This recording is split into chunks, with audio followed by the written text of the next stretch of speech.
నమస్తే, welcome to మనం TV. నేను మీ పవన్ బేస్వాడ. నిత్యం చట్టాల మధ్య తిరిగే ఓ న్యాయవాది చివరకు చట్టం కాపాడలేని స్థితికి వచ్చింది.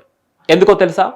ఒక ప్రేమ వ్యవహారం, అది కూడా తనకేం సంబంధం లేని వ్యవహారం. న్యాయం చేద్దామని తలదూర్చి చివరకు ప్రాణాలే పోగొట్టుకున్నాడు. రంగారెడ్డి జిల్లా మహేశ్వరం మండలం తొమ్మలూరు గ్రామానికి చెందిన ఇజ్రాయెల్ సీనియర్ కాంగ్రెస్ నేత, న్యాయవాది. కుటుంబంతో కలిసి హైదరాబాద్ లోని చంపాపేటలో నివాసం ఉంటున్నాడు. తన ఇంటి పక్కనే ఉన్న ఓ అపార్ట్మెంట్ లో కార్యాలయం పెట్టుకొని నిత్యం న్యాయ పోరాటాలు చేస్తున్నాడు. అయితే ఇదే అపార్ట్మెంట్ లో వాచ్మెన్ గా పనిచేస్తున్న వ్యక్తి భార్యకు అదే ప్రాంతంలో ఎలక్ట్రీషియన్ గా పనిచేస్తున్న దస్తగిరితో వివాహేతర సంబంధం ఏర్పడింది. మొదట గుసగుసలుగా మొదలైన ఆ వ్యవహారం రోజు రోజుకు పెరిగిపోయి ఇద్దరి కుటుంబాల్లో కలహాలకు దారితీసింది. మధ్యలో ఇజ్రాయెల్ వచ్చాడు.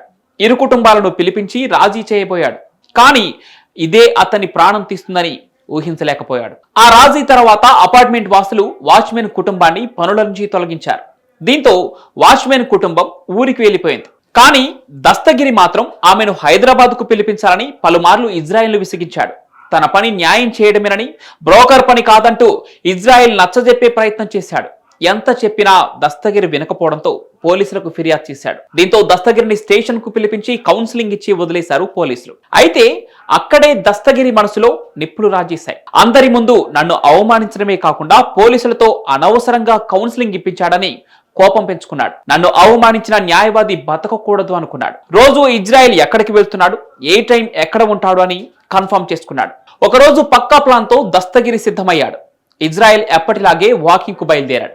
దానికోసమే ఎదురు చూస్తున్న దస్తగిరి ఇజ్రాయెల్ రాగానే దాడి చేశాడు. రోడ్డుపైనే అందరూ చూస్తుండగానే రెప్పపాటిలో దస్తగిరి కత్తితో విచక్షణారహితంగా నరికి నరికి చంపేశాడు. జనాలు ఆ షాక్ నుంచి తేరుకునే లోపే దస్తగిరి అక్కడి నుంచి పారిపోయాడు. వెంటనే స్థానికులు ఇజ్రాయెల్ను ఆసుపత్రికి తీసుకెళ్లారు. కానీ అక్కడే చివరి శ్వాస విడిచాడు. ఒక వ్యక్తి ప్రేమ పేరుతో చేసిన కుట్ర చివరకు ఓ జీవితాన్ని బలి తీసుకుంది. ప్రస్తుతం పోలీసులు దస్తగిరి కోసం వేట మొదలు పెట్టారు. మరోవైపు ఇజ్రాయెల్ హత్యను తీవ్రంగా ఖండిస్తూ హైకోర్టు బార్ అసోసియేషన్ ఈరోజు హైకోర్టులో విధులు బహిష్కరించింది.